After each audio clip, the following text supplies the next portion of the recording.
May nakikinig, hindi titikom kanyang bibig. Sa taglay niyang kulit, tsak ika'y mapapaibig. Ang bibi mo at ang bibi ko. I love you! Love you, pare. Bibo!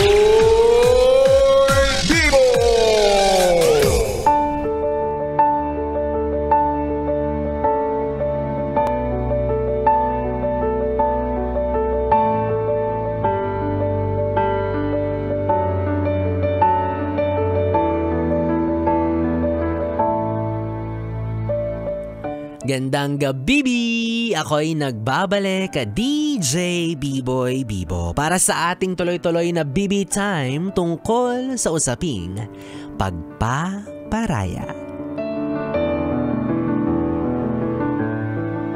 Ikaw ba, yes, friend? Kung meron kang isang bagay na paborito, isang bagay na dapat laging daladala mo, o hindi naman kaya pagkain na paborito mong kainin, handa ka bang i-share ito? Ay, diba? Kung lollipop yan, hindi mo na dapat sinishare yan. Pero ikaw, diba, seryosong tanong, kung pagkain o bagay na paborito mo or lagi mong hinahanap-hanap, willing ka bang i-share?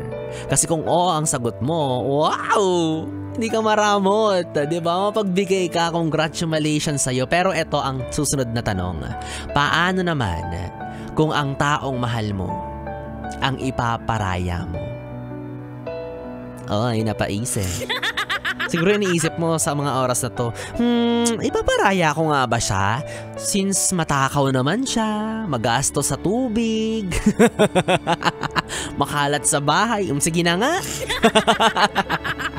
Ay, yes, friend, kung ikaw naranasan mo nang magparaya, alam kong hanggang ngayon, masakit pa rin kung iisipin, di ba? Buti nga sana kung pagkain lang, buti nga sana kung bagay lang, kasi napapalitan ng ganun-ganun na lang, at walang masyadong emotional attachment, maliban na lang kung sentimental talaga yung bagay na yan para sa'yo, no? Pero kung ang pag-uusapan natin ay isang tao na, di ba? May pakiramdam na, may involved ng emotions, investments, diba? Marami ka nang naibigay. Tapos ipaparaya mo lang or ipinaubaya mo lang. Alam kong masakit. Hindi lang basta isipin. Masakit talaga sa nararamdaman yan. At aminin mo man o hindi, for sure, meron kang mga regrets or panghihinayang, no? At questions like, what if ipinaglaban ko pa siya?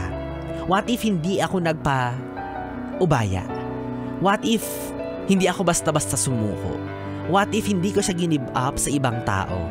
'Di ba? May mga ganyang kang katanungan. Kasi what if kung kayo pa? What if nanumbalik yung pagmamahal niya? Kaso wala eh. Nandun na siya. Ubaya mo na.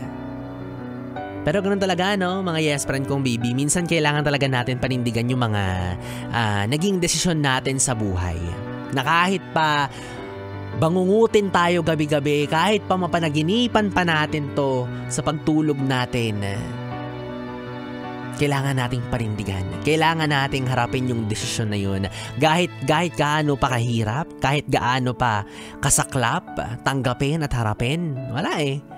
Yun na talaga yung nangyari at choice naman natin yun. I mean, hindi natin choice na in love sa iba, yung taong mahal natin.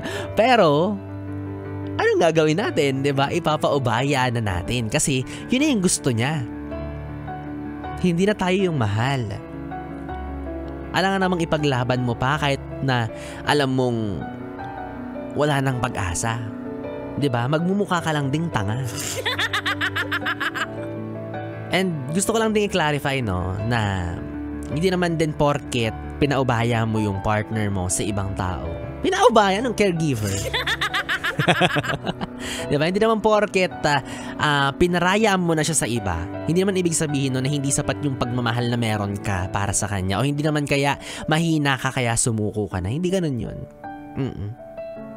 Minsan kung sino pa yung nagpapalaya, kung sino pa yung nagpapaubaya, minsan sila pa yung mas malakas. Kasi mahirap yun. Hello, diba? Taong mahal mo, nalaman mong hindi ka na mahal, kaya ipinaubaya mo na. Mahirap yun, masaklap yun. Kasi una-una sa lahat, ikaw yung maiiwan. 'Diba? Kaya hindi ibig sabihin nun mahina ka. Hindi ibig sabihin nun na hindi mo siya ganong kamahal. In fact, mas malawak ka mag-isip, mas malaki ang puso mo, at sadyang alam mo lang talaga kung kailan ka dapat lumaban at kailan ka dapat umatras. Kasi nga naman, 'di ba? Mahirap ipaglaban ng isang taong ayaw na sa'yo. Bakit mo pa ipagsisiksikan yung sarili mo?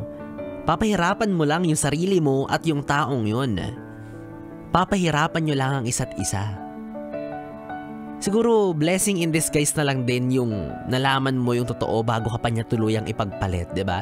Maganda na rin siguro yung inamin niya sa'yo ng harap-harapan, direktahan na hindi ka na niya gusto, hindi ka na niya mahal, ayaw niya na sa'yo. May gusto na siyang iba. Kesa naman ipagpatuloy niya yung meron kayo dahil iniisip niya yung mararamdaman mo, but at the same time, meron na siyang iba. Pinagsasabay kayong dalawa. Better be honest than cheat. Kaya kung umamin sa'yo yung partner mo na hindi ka na niya gusto, wala na siyang interest sa'yo, kausapin mo. Mag-negotiate kayo anong dapat mong gawin para manumbalik yung pagmamahal na meron siya. Pero kapag sinabi niyang wala na talagang pag-asa, wala na talagang mapipiga pa, go. Kahit masakit, kahit mahirap, palayain mo. Ipaubaya mo doon sa taong bago niya ng gusto.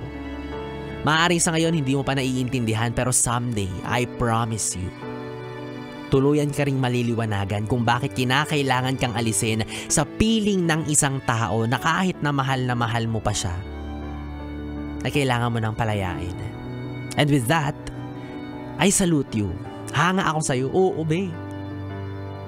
Hindi madali yan. Maaaring ibang klaseng pagmamahal yang meron ka, pero pagmamahal pa rin yang maituturing. Maaaring sa iba, anong pagmamahal doon? Ipinalaya mo nga, ipinaubaya mo nga. Dapat pinaglaban mo, no?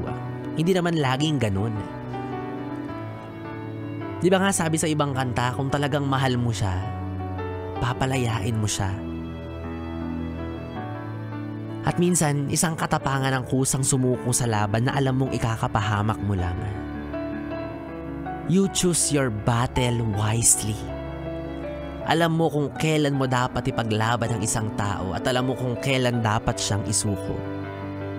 Para mas may damage control. Para wala nang mas masaktan at mas mahirapan pa. Tsaka ano ka ba? Huwag ka na mag-isip. Talo ka dun. Kasi pangit siya, ikaw hindi. O di ba lugi?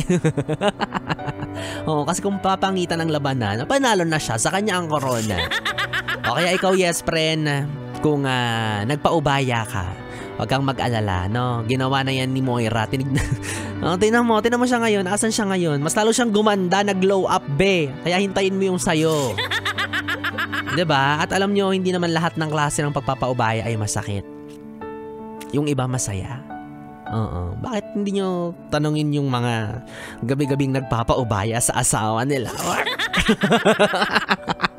Diba? Gabi-gabi nagpapaubaya kay Mr., kay Mrs. Saya-saya kaya nila paggising sa umaga. Ay, well anyways, yes friend, ipaubaya mo na rin sa akin ang gabing ito at ipapaubaya ko na rin sa'yo ang gabing ito. Magpaubayaan na tayo. Napabayaan na natin ang isa't isa.